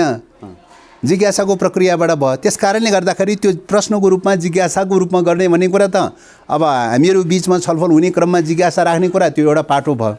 एमसिसीसँग पत्राचार गर्ने कुराको सन्दर्भमा त संशोधनको लागि तयारी हुने कि नहुने यो कुरामा हामी सहमत छैनौँ। संशोधन गर्न तयारी हुने कि नहुने त्यो ढङ्गले पत्राचार गर्ने भन्ने कुरा हो नि। पत्राचारमा आएन, त्यो पत्राचार भएको छैन चाहिँ, आएन, त्यो पत्राचार भएको छैन, त्यो पत्राचार भएको छैन। अब अहिले कार्यदल बन्दैछ, के अरे जलनाथजीको नेतृत्वमा कार्यदल छ हैन, के अरे 5 दलको चाहिँ। त्यो कार्यदलले रिपोर्ट लिएर आउँछ, त्यो कार्यदलले लिएर आएको रिपोर्टमाथि छलफल हुन्छ, 5 दलमा छलफल हुन्छ र 5 दलले के निर्णय गर्छ त्यही अनुसार सरकारलाई सिफारिस हुन्छ, त्यही अनुसार आवश्यक पर्यो भने पत्राचार गर्छ संशोधनको लागि चाहिँ। लीलामणि पोखरेलजीसँग संवाद गर्दाखेरि उहाँले भन्नुभएको थियो नेताहरूलाई, शीर्ष नेताहरूलाई ठुलो प्रेसर आएको छ, अहिले त्यही प्रेसर धान्न नसकेर पनि अरू इलेक्सनको कुरा आएको हो कि भन्ने कुरा चाहिँ सही हो कि बेठिक हो? होइन यो त तपाईँको चाहिँ यो प्रश्नलाई चाहिँ तपाईँको चाहिँ अब एमसिसीसँग जोड्न त उपयुक्त हुँदैन होइन। संसदको डेडलकको प्रश्नको चाहिँ कुरा र एमसिसीको प्रश्न चाहिँ अलग विषय हुन्छ, फरक कुरा, एउटै विषय होइन होला। शक्ति राष्ट्रहरूले एक आपसमा जोडेर विभिन्न खालको षड्यन्त्रहरू तिक्रमहरू गर्न सक्ला, त्यो अलग विषय भए। तर अहिले चाहिँ तपाईँको चाहिँ के हो त भन्दाखेरि संसद डेडलक भएको हुनाले 10 महिनादेखि डेडलक भएको हुनाले त्यो डेडलक कसरी फुकाउने भन्ने क्रममा राष्ट्रिय सहमति कसरी जुट्न सक्छ भन्ने क्रममा चाहिँ तपाईँको चाहिँ सङ्घको निर्वाचन गरेर चाहिँ हल हुन सक्छ कि होइन, सहमतिले चाहिँ राष्ट्रिय सहमति जुट्न सक्यो भने यो निर्वाचन गरेर हल हुन सक्छ कि भनेर चाहिँ उठेको लजिकको कुरा हो होइन, एमसिसीसँग जोडिएको विषय होइन। त्यसो भएको हुँदाखेरि एमसिसीको सन्दर्भमा के हो त भन्दाखेरि त्यहाँभित्र रहेका राष्ट्रिय हित प्रतिकूलका चाहिँ राष्ट्रघाती खालका जो शर्तहरू छन्, राष्ट्रिय सार्वभौमसत्तालाई खण्डित गर्ने प्रकारका जो शर्तहरू छन् होइन, ती शर्तहरू हटाउनुपर्छ। ती शर्तहरू हटाउनुपर्छ र विशुद्ध चाहिँ तपाईँ आर्थिक योजनामा परिणत गर्नुपर्छ, आर्थिक सहायतामा परिणत गर्नुपर्छ। त्यो भनेको के हो त पुरानो चाहिँ युएस एडको मोडल अमेरिकी सरकारले नै गरेको युएस एडको मोडलमा जान किन तयारी भएन? ब्रिटेनले तयार गरेको चाहिँ तपाईँको चाहिँ डिएफआइडीको मोडलमा जान किन तयारी भएन होइन? त्यस कारण यो प्रकारको आर्थिक योजनामा परिणत गर्न तयारी हुने हो भने चाहिँ ठिक छ, यो एक्सेप्ट छ होइन। आर्थिक योजनामा परिणत गर्न तयारी नहुने हो भने चाहिँ यो चाहिँ एक्सेप्ट हुन सक्दैन चाहिँ। अनि तपाईँहरूकै कोलिसन गभर्मेन्ट हुँदाखेरि 2017मा यो एग्रिमेन्ट भयो, यो एग्रिमेन्ट हुँदाखेरि चाहिँ यी कुराहरू किन हेरिएन? हो, त्यो हेर्नु पर्थ्यो, त्यो बेलामा ध्यान पुर्याउन सकेन चाहिँ, त्यो बेलामा ध्यान पुर्याउन सकेन चाहिँ होइन। त्यो त मिस्टेक भयो नि सर। होइन त्यही चाहिँ त्यो चाहिँ अब त्यो त आफ्नो समीक्षाको पाटो भयो चाहिँ, समीक्षाको पाटो भयो। तर एकपल्ट गल्ती गर्दैमा सधैँ त्यही रूपले जानुपर्छ भन्ने जरुरीको विषय हो र? कि त्यति बेला सैन्य रणनीति थिएन? त्यो बेलामा पहिलो कुरा त उनीहरूले चाहिँ त्यो कुरा सबै प्रश्न त भनेको थिएन होइन। आशयमा त सैन्य रणनीतिका इस्युहरू घुसेका रहेछन् भन्ने देखिन्छ, तर ओपनली डिक्लेयर गरेको थिएन। पछाडि त 2019मा आएर त ओपनली डिक्लेयर गर्यो त, अमेरिकी रक्षा विभागले ओपनली डिक्लेयर गर्यो त चाहिँ यो सैन्य रणनीति आइपिएसको अङ्ग हो भनेर ओपनली डिक्लेयर गर्यो चाहिँ। अमेरिकी विदेश विभागको चाहिँ तपाईँको चाहिँ विदेश मन्त्रीले चाहिँ ओपनली डिक्लेयर गर्यो चाहिँ यो एमसिसी चाहिँ आइपिएसको पार्ट हो भनेर ओपनली डिक्लेयर गर्यो चाहिँ। 2019मा आएर न ओपनली डिक्लेयर गर्यो त, पहिले त ओपनली डिक्लेयर गरेको थिएन। ओपनली डिक्लेयर नगरेको बेलामा थोरै कन्फ्युजन भएर थोरै भ्रम परेर पनि चाहिँ नेताहरूले तात्कालीन मन्त्रीहरूले स्वीकार गरे हुनसक्छ। पछि त ओपनली डिक्लेयर गर्यो त, ओपनली डिक्लेयर गरेपछि त बुझ्नु पऱ्यो त जो कसैले पनि सैन्य रणनीतिसँग जोडिएको रहेछ भनेको त त्यो त सिधा छ त, प्रश्न छ त होइन। त्यो डिक्लेयर गरेको कुरा फिर्ता गर्न तयारी छ त अमेरिका। तर देउबा त अहिले पनि यो सैन्य रणनीतिसँग जोडिएको कुरा हो भनेर मान्न तयारै हुनुहुन्न होइन। त्यो उहाँ मान्न तयारी हुनुहुन्न होला, त्यो उहाँसँग प्रश्न गर्नुहोस्, त्यो कुरा चाहिँ हामीसँग प्रश्न गर्ने विषय भएन। डेमोक्रेसीमा आफ्ना धारणाहरू हुनसक्छ, डेमोक्रेसीमा आफ्ना धारणाहरू हुनसक्छ, विमतिहरू हुनसक्छ, फरक मतहरू हुनसक्छ, फरक मत हुनसक्ने विमति हुनसक्ने कुरा आफ्नो ठाउँमा चाहिँ छ होइन। तर चाहिँ कार्यान्वयन गर्ने भनेको के हो त भन्दा कोलिसन गभर्मेन्ट भएको बेलामा कोलिसनमा जे अन्डरस्ट्यान्डिङ हुन्छ, जे सहमति हुन्छ, त्यही कार्यान्वयनको प्रक्रियामा अगाडि बढ्ने कुरा हो होइन। फरक मतका बावजुद उहाँले कार्यान्वयन गर्नुभएको छ त अहिले होइन। भन्दाखेरि त आखिरमा फरक मत चाहिँ जो छ सहमति भए त्यही रूपले अगाडि बढ्ने कुरा हो। सहमति नभएको स्थितिमा त उहाँको आफ्नो फरक मत छ भनेर फरक मत कार्यान्वयन त गर्नु भएको छैन त उहाँले त। त्यसपछि एमसिसीले यो कोलिसन गभर्मेन्टलाई टुटाउन सक्दैन, गठबन्धन टुटाउन सक्दैन। अब षड्यन्त्र त भइरहेको छ, प्रयासहरू त चलिरहेको होला अन्तर्कुन्तर चाहिँ। तर मलाई लाग्छ राष्ट्रियताको मामलाको बारेमा नेपालका राजनीतिक दलहरूमा चाहिँ कमसेकम राष्ट्रिय स्वाधीनताको मामलामा बुझाइमा थोरै कमोबेसी त हुन सक्ला, तर इन जेनरली कमन पोइन्ट चाहिँ एकै ठाउँमा हुन्छ होइन। स्वाधीनताको रक्षा गर्ने मामलामा एकै ठाउँमा हुन्छ होइन। त्यस कारणले गर्दाखेरि मलाई लाग्छ अब यो स्वाधीनताको प्रश्नलाई लिएर कोलिसन टुटाउने कुरा चाहिँ मतलब कठिन जस्तो देख्छु होइन, कठिन जस्तो देख्छु। पहिलो कुरा त्यो। दोस्रो कुरा के हो त भन्दाखेरि चाहिँ अब कोलिसनको चाहिँ प्रश्न भनेको के हो त भन्दाखेरि अस्थायी कुरा हो। 6 महिनामा वर्ष दिनमा एकाध वर्षको अन्तरालमा र पार्लिमेन्ट भएको बेलामा त झनै चाहिँ घरिघरि चाहिँ छेनछेनमा चाहिँ त कोलिसनहरू बनिरहेका चाहिँ छन्, कोलिसनहरू भत्कि पनि रहेछन्, बनि पनि रहेका चाहिँ छन्। त यो चाहिँ तपाईँ के हो त कोलिसन बन्नेर भत्किने भनेको टेम्पोररी कुरा, अस्थायी कुरा हो। नेपालको स्वाधीनताको रक्षाको प्रश्न भनेको त जीवन मरणको प्रश्न हो नि, मुलुकको जीवन मरणको प्रश्न हो नि। मुलुकको जीवन मरणको प्रश्नलाई चाहिँ तपाईँको चाहिँ 6 महिनामा वर्ष दिनमा चाहिँ भत्किने बन्ने प्रक्रियाको चाहिँ तपाईँ कोलिसनसँग तुलना गर्न त मिल्दैन चाहिँ। त्यस कारणले गर्दाखेरि चाहिँ यो भिन्न विषय हुन्, फरक विषय हुन्। इस्युहरू मिलेको सन्दर्भमा, कमन इस्युहरू मिलेको सन्दर्भमा तत्काल फरक भिजनका बावजुद, फरक दृष्टिकोणका बावजुद तत्काल कार्यान्वयन गर्ने कमन इस्युहरू मिलेको बेलामा कोलिसन बनेर जान्छ हैन। कमन इस्यु नमिलेको बेलामा कोलिसन अलग पनि हुन सक्छ हैन। त्यस कारणले गर्दा यो त चाहिँ कमन इस्युहरू मिल्छ मिल्दैन भन्ने कुरामा धेरै निर्भर रहने विषय हो। कोलिसन भनेर भनेको यो नितान्त टेम्पोरेरी खालको कुरा हो हैन। अब हङ पार्लियामेन्ट भएको बेलामा त 6-6 महिना, वर्ष दिनमा 2-2 वर्षमा चेन्ज भइरहेकै छन् चाहिँ। यो चाहिँ त यो नयाँ नौलो विषय त होइन यो चाहिँ त। तर स्वाधीनताको प्रश्न भनेर भनेको, नेपालको स्वाधीनताको प्रश्न भनेर भनेको मैले अघि नै भने नि, यतिखेर बाह्य शक्ति केन्द्रले 3टा बाटोबाट सेना घुसाउन खोजिरहेको छ। पहिलो बाटो सिधै रणनीतिक सम्झौता गरेर, ओली सरकारको पालामा परराष्ट्र मन्त्री अमेरिका भिजिट गर्दाखेरि चाहिँ अमेरिका र चाहिँ नेपालको बिचमा स्ट्राटेजिक पार्टनरसिपमा चाहिँ एग्रिमेन्ट भयो भनेर चाहिँ आइपिएसको मेम्बर बन्यो भनेर घोषणा गर्यो। त्यो बेलामा अमेरिकाले घोषणा गर्यो र सिधै सैनिक क्याम्पहरू राख्ने भनेर चाहिँ अमेरिका चाहिँ सैन्य अफिसरहरू सहित आएर नेपालमा आएर सैनिक क्याम्पहरू राख्नलाई सर्वे गर्न आयो हैन। आइसकेपछि हल्ली खल्ली भयो, व्यापक विरोध भइसकेपछि के भयो त भन्दाखेरि आइपिएसको मेम्बर बनेको छैन, आइपिएसको चाहिँ पार्टमा चाहिँ एग्रिमेन्ट गरेको छैन भनेर चाहिँ स्ट्रङली चाहिँ प्रतिवाद भइसकेपछि चाहिँ अनि सरकारले चाहिँ त्यो बेला परराष्ट्र मन्त्रीले के भन्यो त भन्दाखेरि अब मौखिक रूपले कुरा चाहिँ चलेको हो, लिखित रूपमा मैले एग्रिमेन्ट चाहिँ गरेको छैन भनेर भनेपछि के भयो त सैन्य एग्रिमेन्टले चाहिँ तपाईँको के भयो त मूर्त रूप लिन पाएन चाहिँ हैन, ठोस रूप लिन पाएन। त्यसपछि दोस्रो बाटो के खोजे त भने एमसिसीको बाटोबाट आर्थिक योजनाको आवरणमा चाहिँ सेना छिराउने चाहिँ खालको सैन्य के अरे तपाईँको सार्वभौम अधिकार नै खण्डित गरेर चाहिँ सैन्य छिराउने खालको बाटोबाट लिएर आउनु खोजे चाहिँ। अनि त्यो पनि प्रक्रिया अहिलेसम्म अब्स्टेकल भइसकेपछि तेस्रो बाटो खोजिरहेको छ। त्यो भनेको के त भन्दाखेरि चाहिँ तपाईँको चाहिँ संविधान डेडलक गराइदिने, संसद डेडलक गराइदिने, अदालत डेडलक गराइदिने, राज्यका अङ्गहरू सबै डेडलक गराइदिने। डेडलक गराउँदै गइसकेपछि संविधान विफल हुन्छ हैन। संविधान विफल भइसकेपछि के हुन्छ त सङ्कटकाल आकर्षित हुन्छ। सङ्कटकाल आकर्षित भइसकेपछि सङ्कटकाल व्यवस्थापनको नाममा चाहिँ तपाईँको बाह्य सेना चाहिँ आउने खालको बाटो त खुला छँदैछ चाहिँ हैन। त्यसकारणले तेस्रो बाटो चाहिँ अहिले चाहिँ संविधान डिफङ गराउने, विफल तुल्याउने, स्टेट डिफङ गराउने, विफल तुल्याउने र विदेशी सेना लिएर आउने, अहिले तेस्रो बाटो कसरत चलिरहेको छ। तेस्रो बाटो र दोस्रो बाटो कसरत चलिरहेको छ हैन। दोस्रो बाटो भनेको मैले एमसिसीको बाटो, त्यो पनि कोसिस चलिरहेको छ। केही गरी त्यो विफल भयो भने तेस्रो बाटो त छँदैछ भनेर तेस्रो बाटो पनि वर्कआउट चलिरहेको चाहिँ छ। यही तेस्रो बाटोको वर्कआउटको परिणामस्वरूप जान वा अन्जानमा सदन अब्स्टेकल भइरहेको छ। यही तेस्रो बाटोको चाहिँ के अरे परिणाम अनुसार जान वा अन्जानमा चाहिँ तपाईँको अदालत डेडलक भइरहेको छ। यही तेस्रो बाटोको चाहिँ परिणामस्वरूप जान वा अन्जानमा चाहिँ संवैधानिक अङ्गहरू चाहिँ असंवैधानिक ढङ्गले नियुक्ति गरेर चाहिँ पठाएको चाहिँ छ हैन। यही तेस्रो बाटोको परिणामस्वरूप चाहिँ दलहरूको बिचमा सहमति हुन नदिइकन, राष्ट्रिय सहमति हुन नदिइकन डेडलक गराएर बसिरहेको चाहिँ छ हैन। एउटा सेयर हो भने त म सवा सेयर भनेर चाहिँ डेडलक गरेर अहङ्कार प्रदर्शन गरेर बसिरहेको चाहिँ छ। कुरा त त्यहाँ छ नि। त्यसकाले राष्ट्रियताप्रतिको दृष्टिकोणमा कमन दृष्टिकोण निर्माण गर्नुपर्नेमा दलका नेताहरूको बिचमा, पार्टीहरूको बिचमा कमन दृष्टिकोण निर्माण गरेर देश बचाउनु पर्ने बेलामा चाहिँ भइदियो के त भन्दाखेरि चाहिँ यही राष्ट्रियताकै मुद्दामा चाहिँ एक प्रकारको चाहिँ तपाईँको गलत प्रकारको राष्ट्रिय आत्मसम्मानवादी चिन्तन र दृष्टिकोणको कारणले गर्दाखेरि चाहिँ दलहरू बिचमा सहमति भइरहेको छैन। राष्ट्रिय आत्मसम्मानवादी चिन्तन र दृष्टिकोणको कारणले गर्दाखेरि संविधान फलो गरिरहेको छैन। राष्ट्रिय आत्मसम्मानवादी चिन्तन र दृष्टिकोणको कारणले गर्दाखेरि चाहिँ संविधानसँग नमिल्ने, कानुनसँग नमिल्ने गरिकन चाहिँ तपाईँको सदनमा चाहिँ 10 महिनासम्म अब्स्टेकल गरिरहेको चाहिँ छ हैन। त्यसैले राष्ट्रिय आत्मसम्मानवादी चिन्तन र दृष्टिकोणले के गर्छ त भन्दाखेरि चाहिँ दलहरू बिचमा मिल्न दिँदैन, सहमति र सहकार्य गर्न दिँदैन। राष्ट्रवादी चिन्तन र दृष्टिकोणले के गर्छ त सहमति र सहकार्य गर्ने कोसिस गर्छ। संविधानलाई स्मुथली क्रियान्वयन गरौँ हैन, सहमति र सहकार्यको बाटोबाट जाउँ भनेर चाहिँ भन्ने हो। त्यसले त्यसो गर्यो अस्थिरता पैदा हुँदैन, अराजकता पैदा हुँदैन। अस्थिरता र अराजकता पैदा नहुने बित्तिकै सङ्कटकाल आकर्षित हुँदैन। सङ्कटकाल आकर्षित नहुने बित्तिकै विदेशी सेना आउने बाटो खुल्दैन चाहिँ हैन। त्यतिकै ल्याउन त कि त सैन्य सम्झौता गर्नु पर्यो, होइन भने त त्यतिकै त आउनु मिल्दैन त। संयुक्त राष्ट्रको मेम्बर मुलुक हो नेपाल त चाहिँ।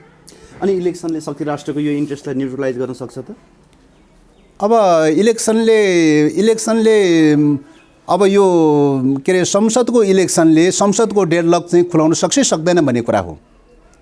संसदको इलेक्सनले संसदको डेडलक खुलाउन सक्यो भने चाहिँ एउटा प्रक्रियामा त गयो त चाहिँ हैन। एउटा प्रक्रियामा गयो। असहमतिको जो दूरी कायम छ त्यो पोइन्टमा सहमतिको एउटा दूरी कहाँ पुग्छ त भन्दाखेरि सहमतिको एउटा बिन्दु कहाँ पुग्छ भन्दा इलेक्सनमा पुग्छ त। सहमतिको पोइन्टमा एउटा इलेक्सनमा त पुग्छ त। इलेक्सनबाट आएको रिजल्टको आधारमा चाहिँ फेरि नयाँ ढङ्गले चाहिँ तपाईँको संवाद र सहमतिको बाटो खोज्न सकिने ठाउँ त रहन्छ त चाहिँ। सोझो गरी नेगोसिएसन हुन सकेन भने घुमाउरो ढङ्गले पनि त नेगोसिएसन त गर्ने कोसिस गर्नु पर्यो त। यो त नेगोसिएसनको प्रक्रिया हो नि।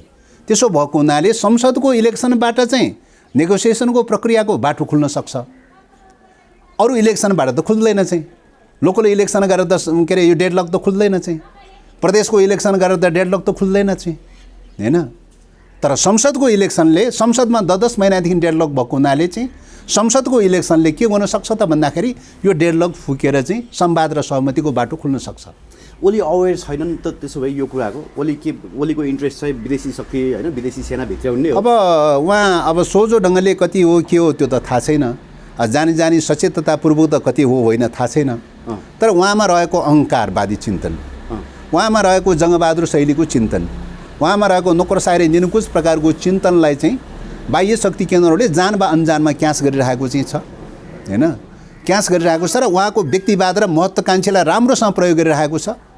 त्यही प्रयोग गरेकै कारणले गर्दाखेरि के भयो त भन्दाखेरि चाहिँ तपाईँको चाहिँ पार्टीलाई टुटाउने फुटाउने दिशामा जानुभयो। विगत कालमा नेकपा पार्टीभित्र कमिटी प्रणाली अनुसार सामूहिक पद्धतिबाट जानुको सट्टामा कमिटी बैठक नबस्ने, बैठक निर्णय नगर्ने, सामूहिक संस्थाको रूपले नजाने, अलग थलग ढङ्गले जाने वेबाट जानुभयो चाहिँ, हैन। अरू दलहरूसँग सहमति र सहकार्य खोज्नुपर्ने बेलामा अरू दलसँग सहमति सहकार्य त खोजेन। आफ्नै दलभित्र पनि सहमति र सहकार्य खोजेन। राष्ट्रवादी चिन्तनले ओतप्रोत भएको भए के हुन्थ्यो त? सबैसँग सहमति खोज्ने, सहकार्य खोज्ने, समझदारी खोज्ने। जति समझदारी डेभलप गर्न सक्यो उति राष्ट्र बलियो हुन्छ। जति एकले अर्कोलाई न्याकेर चाहिँ निषेध गरेर जान थाल्यो उति राष्ट्रियता कमजोर हुँदै जान्छ। त्यो त मल्टी पार्टी डेमोक्रेसीको चाहिँ फन्डामेन्टल प्रिन्सिपल नै हो नि त्यो त। त्यसकारण हामीले त यो सहमति र सहकार्यको वेबाट जानुपर्छ। अहिलेको परिवेशमा राष्ट्रिय स्वाधीनताको रक्षा गर्नलाई दुईटा बाटो चाहिँ अपनाउनु पर्छ है। इन्टरनली रूपले भनेर चाहिँ एउटा बाटो के त भन्दाखेरि नेपाल बहुजाति, बहुधार्मिक, बहुसांस्कृतिक विविधतायुक्त मुलुक भएको हुनाले चाहिँ सङ्घीयताको चाहिँ प्रणालीबाट गएर समानुपाती समावेशीको प्रणालीबाट चाहिँ सबैलाई एक ठाउँमा लिएर आउने कोसिस गरौँ भनेर एउटा बाटो त्यो अपनाइरहेको चाहिँ छ। दोस्रो बाटो के त भन्दा मल्टिपार्टी डेमोक्रेसीको विधिबाट चाहिँ सबै दलहरूको बिचमा संवाद र सहमतिको सहकार्य कार्य गर्दै गर्दै गर्दै गर्दै लगेर सदनमा पनि समानुपाती खालको निर्वाचन गर्ने, सबैलाई प्रतिनिधित्व गराउने, सरकारमा पनि समानुपातीको प्रतिनिधित्व गरेर सबैलाई प्रतिनिधित्व गराउने, सहमतिको गभर्मेन्ट बनाऊँ, सत्ता पक्ष र विपक्ष भन्दा पनि सहमतिको गभर्मेन्ट बनाऊँ। दलहरूको बिचमा एउटा सहमति गर्दै लैजान सक्यो भने कम्युनिटी बेसिसमा हुने युनिटी र दलहरू बिचमा हुने युनिटीले चाहिँ के हुन्छ त भन्दाखेरि राष्ट्रिय अस्मिता दह्रो बन्छ। यो चाहिँ तपाईँ विभाजन हुँदै हुँदै हुँदै हुँदै गयो, विखण्डन हुँदै हुँदै गयो। दलहरूले एकले अर्कोलाई निषेध गर्ने, एकले अर्कोलाई पछाड्ने, एकले अर्कोलाई सिद्ध्याउने, एकले अर्कोलाई चाहिँ तपाईँको चाहिँ कन्ना पछाडिबाट छुरी धस्ने, सिद्ध्याउने, यो निषेधात्मक प्रकारको वेबाट गयो भने विदेशी साम्राज्यवादीहरूले ढुङ्गा खोज्दाखेरि देउता फेला परे जस्तो हुन्छ। अहिले ओलीजीले त्यही गरिरहनु भएको छ। परेको समस्या त्यही हो नि, त्यहीँबाट खेल्ने मौका पाइरहेको चाहिँ छ। त्यस कारणले गर्दाखेरि चाहिँ अथवा ओली पक्षधरका होइन थुप्रै नेताहरूले यो संविधान तपाईँले भने जस्तो समानुपातिक समावेशी प्रतिनिधित्वको हो ओनरसिपै लिन चाहिरहेको देखिँदैन। निश्चित रूपले अब यो विडम्बनाको विषय के भयो भन्दाखेरि चाहिँ यो पोइन्टमा चाहिँ तपाईँको विगत कालमा 10 वर्षको जनयुद्ध चल्यो। जनयुद्ध पछि चाहिँ लगतै चाहिँ तपाईँको चाहिँ अब विदेशी शक्ति केन्द्रहरू क्रियाशील हुन थालिसकेपछि इन्टरनल कन्फ्लिक्टमा जानु हुँदैन, आन्तरिक द्वन्द्वमा जानु हुँदैन भनेर संवाद र सहमतिको बाटोबाट जानुपर्छ भनेर चाहिँ तत्काल चाहिँ राजनीतिक नेताहरू बिचमा वार्ता भयो, सरकारसँग वार्ता भयो, कुराकानी हुँदै हुँदै हुँदै गइसकेपछि 12 बुँदे सहमति भयो। उहाँ त्यो बेलामा एमाले भित्र चाहिँ सायद माइनोरिटीमा हुनुहुन्थ्यो, लिडरसिपमा माधवजीहरू, झलनाथजीहरू हुनुहुन्थ्यो। उहाँहरू 12 बुँदे सहमतिको पक्षमा जानुभयो, हैन। ओलीजी त्यो बेलामा साइडमा हुनुहुन्थ्यो, सायद उहाँ त्यति खुसी हुनुहुन्थेन जस्तो लाग्छ। त्यसपछि चाहिँ तपाईँ के भयो त संयुक्त जनआन्दोलन भयो, 62-63 संयुक्त जनआन्दोलन भयो, हैन। अब संयुक्त जनआन्दोलन भयो, उहाँ चाहिँ ठेलागाडा लिएर चाहिँ तपाईँ अमेरिका पुग्दैन भनेर चाहिँ गणतन्त्रको नारा दिनै मान्नु भएन चाहिँ त्यो चाहिँ, हैन। बैलगाडा चाहिँ चढेर अमेरिका पुग्दैन भनेर चाहिँ तपाईँको त्यो के अरे आन्दोलनमै जान तयारी हुनु भएन गणतन्त्रको पक्षमा चाहिँ। त्यसपछि अब एमाले भित्र त्यो बेलाको स्थिति के भएर छ भन्दाखेरि गणतन्त्रको इस्युलाई लिएर डिबेट त चलिआएर छ, हैन। उहाँहरू पहिले त उहाँहरू गणतन्त्रवादी हुनुहुन्थ्यो 50 को दशकभन्दा अगाडि त चाहिँ 50 को दशकदेखि संसदीय अभ्यासमा गइसकेपछि संवैधानिक राजतन्त्र भन्दै भन्दै आइरहनु भएको थियो चाहिँ। अब 60, 62, 61, 63 सालमा चाहिँ मुभमेन्ट त तीव्र रूपले अगाडि बढ्यो। अब गणतन्त्रमा जानुपर्ने स्थिति पैदा भयो। गणतन्त्रमा जाने कि के गर्ने भन्ने खालको चाहिँ कुराकानी हुँदाखेरि अब्सोल्युट मेजोरिटीले गणतन्त्रमा जाने कुराले पास गर्यो, हैन। उहाँले सोझै त चाहिँ भन्नु भएन, तर केही साथीहरूलाई लगाएर चाहिँ संवैधानिक राजतन्त्रको पक्षमा नोट अफ डिसेन्ट लेखाउनु भयो चाहिँ, हैन। अब त्यो खालको चाहिँ त्यो बेलाको त्यो परिघटना पनि रहेछ तात्कालीन एमाले भित्र त्यो त सबै त हामीलाई थाहा भएन चाहिँ। त्यसपछि अब संविधान लेख्ने कुरा आयो चाहिँ हैन, संविधान सभाबाट संविधान लेख्ने कुरा आयो। संविधान लेख्दाखेरि त सङ्घीय लोकतान्त्रिक गणतन्त्रको संविधान लेख्ने कुरा आयो, समानुपाती समावेशी लेख्ने कुरा आयो चाहिँ हैन। अब त्यो बेला लेख्ने बेलामा त उहाँ त पार्टीको अध्यक्ष भइसक्नु भएको थियो चाहिँ। पहिले त उहाँ चाहिँ तपाईँ अध्यक्ष हुनुहुन्थेन, पोर्टफोलियो पोस्टमा हुनुहुन्थेन चाहिँ। त्यसले गर्दाखेरि डाइरेक्ट उहाँसँग परेन, जे परे पनि नेतृत्वसँग पऱ्यो, नेतृत्वले एउटा अवधारणा बनाएर अगाडि बढ्यो चाहिँ हैन। उहाँ त नेतृत्वमा हुनुहुन्थेन, पछिल्लो समयमा त नेतृत्वमा आइपुग्यो, संविधान जारी गर्ने बेलामा त उहाँ त नेतृत्वमा थियो चाहिँ। अब चाहिँ सङ्घीय लोकतान्त्रिक गणतन्त्रको संविधान जारी गर्ने सवालमा त उहाँलाई त चाहिँ महाभारत भयो चाहिँ अब चाहिँ हैन। अब त्यसपछि अब के गर्ने, डेडलक भएको भई हुँदै गइसकेपछि नेताहरूले एउटा जुक्ति निकाल्नु भएछ। जुक्ति के निकाल्नु भएछ त भन्दाखेरि चाहिँ संविधान जारी नहुँदासम्म सुशील कोइरालाको सरकार, काङ्ग्रेसको सरकार, संविधान जारी भइसकेपछि ओलीजीको नेतृत्वमा चाहिँ के अरे सरकार बनाउने ल, त्यसको लागि चाहिँ संविधान जारी गरौँ हैन। संविधान जारी भइसकेपछि ओलीजीको नेतृत्वमा सरकार बन्ने भन्ने कुराको प्रस्ताव फ्लोट गरेपछि अनि उहाँले चाहिँ यो कुरामा चाहिँ विचार गरौँ भनेर सुरुमा भने, पछि यो पकापकी होइन हो कि होइन चाहिँ सबै दलको नेताहरू सहमत हुन्छ कि हुँदैन चाहिँ भन्ने खालको कुरा हुँदै गइसकेपछि सबै दलका नेताहरू जुटेर चाहिँ ल संविधान जारी गरौँ, तपाईँको नेतृत्वमा प्रधानमन्त्री बनाएर चाहिँ तपाईँलाई प्रधानमन्त्री बनाएर सरकार बनाउने भनेपछि बल्ल चाहिँ उहाँले संविधानमा साइन गर्नुभयो हैन। संविधानमा साइन गरिसकेपछि अब कार्यान्वयनको पार्टमा जाँदाखेरि त अब घटनाक्रममा हेर्दै जाँदाखेरि त कार्यान्वयनको पाटोमा त देखिएन उहाँको चाहिँ त संविधानप्रतिको जो विमति थियो, जो खुसी थिएन उहाँमा हैन, जो भित्री रूपमा जो सन्तुष्ट थिएन, त्यो कुरा त चाहिँ कुनै न कुनै ढङ्गले त अभिव्यक्त त भयो त हैन। त्यसो भएको हुनाले संहिताको मामलामा पनि क्वेसन उठाउनुहुन्छ उहाँ चाहिँ, समानुपाती समावेशीको मामलामा पनि क्वेसन उठाउनुहुन्छ, धर्मनिरपेक्षको मामलामा पनि क्वेसन उठाउनुहुन्छ हैन। अब यस्तो ढङ्गले अब गणतन्त्रको इस्युमा पनि तपाईँ के त भन्दाखेरि उता चाहिँ एउटा विप्लवलाई चाहिँ प्रतिबन्ध लगाउने हैन, अरू सामान्य रूपले चाहिँ तपाईँको चाहिँ युवाहरूले विद्यार्थीले हडताल गर्दा जुलुस गर्दाखेरि चाहिँ लाठीचार्ज गरेर रक्तामे बनाउने चाहिँ हैन। दरबारीहरूले चाहिँ रातभर चाहियो भनेर संविधान खारिज गरेर यो रातभर चाहियो भनेर चाहिँ नारा जुलुस गर्दाखेरि उहाँ बडो खुसी साथ चाहिँ संरक्षण गर्ने खालको पनि घटनाक्रममा त देखियो। त्यसो भएको हुनाले चाहिँ उहाँ भित्री रूपले यो संविधानप्रति कन्भिन्स हुनुहुन्न भन्ने देखिन्छ। त्यही भएको हुनाले अहिले घटनाक्रममा चाहिँ कहिले संविधान खारिज के अरे संसद भङ्ग गरिदिने, कहिले संसद अब्स्टेकल गरिदिने, कहिले के गर्ने यस्तो खालको प्रब्लम देखिसकेपछि हामीले के बुझ्नु पर्यो त भन्दाखेरि उहाँ संविधानप्रति प्रतिबद्ध हुनुहुन्न हैन। संविधान बाहिरको भनेर उहाँ घोषणा पनि गर्न सक्नु भएको छैन हैन। संविधान बाहिरको म संविधान मान्दिनँ भनेर भनेको भए पनि त माओवादीसँग, विद्रोही माओवादीसँग गरेको सम्झौता वार्ता अनुसार जानुहुन्थ्यो चाहिँ हैन। अब विप्लवले संविधान मान्दैन भनेर भनेकै थियो चाहिँ हैन, तर पनि वार्ता गरे, कुराकानी गर्दै 3 बुँदे सहमतिमा चाहिँ आयो हैन। अब संविधान नमाने पनि यो शान्तिपूर्ण प्रक्रियाबाट, यो डेमोक्रेटिक प्रोसिड्युरबाट जान तयारी छु भनेर, निर्वाचनको प्रक्रियाबाट जान तयारी छु भन्ने ढङ्गले त एक प्रकारले सङ्केत त गरिसक्यो त शान्तिपूर्ण रूपले, प्रक्रिया त फलो गर्न त तयारी भयो त। मधेसवादी दलहरूले संविधानको जारी गर्ने बेलामा ब्ल्याकआउटै गरेको थियो, विरोधै गरेको थियो चाहिँ हैन। तर पनि उहाँले के भन्नुभयो भने संविधानप्रतिको हाम्रो विमति चाहिँ छ, उपयुक्त समयमा संशोधन होला, परिमार्जन होला, तर अहिले चाहिँ राज्यले ओनरसिप लिएर क्रियान्वयनको प्रक्रियामा गइसकेपछि त्यहाँ चाहिँ अब्स्टेकल गर्नुहुन्न है भनेर चाहिँ न त महन्त ठाकुरजीले अब्स्टेकल गर्नुभएको छ, न त उपेन्द्रजीले अब्स्टेकल गर्नुभएको छ, कसैले पनि अब्स्टेकल गर्नुभएको छैन। अरू त परै राख्नु, सिके राव सुद्धले पनि अब्स्टेकल गरिरहेको छैन, उनी त टोटल विपक्षमै थियो त चाहिँ, उनले पनि अब्स्टेकल त क्रिएट गरेको छैन चाहिँ हैन। त्यसैले संविधानप्रति विमति राख्नेहरू त थुप्रै छन् हैन, तर विमति राख्नेहरूले पनि अब्स्टेकल क्रिएट गरेको छैन हैन। अब कमल थापाको कुरा गरौँ चाहिँ, उहाँ त राजतन्त्रको पक्षपाती भनेर चिनिएको मान्छे, यो संविधान गणतन्त्रको संविधान मान्दैन, राजतन्त्रको पक्षपाती भनेर चिनिएको मान्छे, तर चाहिँ सरकारमा त जानुभयो त, सरकारमा गएर सरकारको प्रोसिड्युरलाई, राज्यको प्रोसिड्युरलाई त उहाँले पनि फलो गर्नुभयो त हैन। अब्स्टेकल क्रिएट गरेर त बस्नु भएन, उहाँले पनि फलो गर्नुभयो त। संविधानप्रति विमति हुने कुरा एउटा कुरा हो, तर त्यसलाई प्रोसिड्युरलाई त फलो गर्नुभयो त उहाँले पनि। भनेपछि राप्रपा जतिको डेमोक्रेटिक नर्म्स पनि फलो गर्नु भएन ओलीजीले, समस्या त्यहाँ पर्यो हैन। त्यसकारणले हामीले चाहिँ भन्न खोजेको डेमोक्रेसीमा संविधानप्रति चित्त नबुझ्न सक्छ, त्यो उहाँको स्वतन्त्रताको कुरा हो, उहाँको खुसीको कुरा हो। चित्त बुझेन भने पनि हामीले सम्मानै गर्नुपर्छ, कदरै गर्नुपर्छ।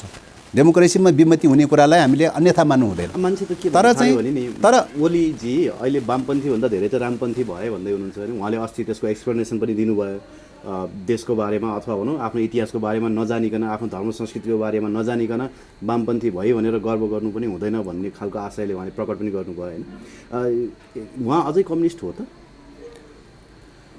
अब कम्युनिस्ट हो कि होइन भन्ने कुरा एउटा वैचारिक राजनीतिक रूपले उहाँको चाहिँ दृष्टिकोण, उहाँको चिन्तन सबै कोणबाट चाहिँ समीक्षा गर्ने विषय, मूल्याङ्कन गर्ने विषय हो भन्ने लाग्छ। अब मलाई लागेको चाहिँ झापा आन्दोलनदेखि उहाँहरूको राजनीतिक जीवनको यात्रा सुरु भयो होइन। 50 को दशकसम्म आइपुग्दासम्म चाहिँ उहाँहरू कम्युनिस्ट नै हुनुहुन्थ्यो भन्ने लाग्छ होइन।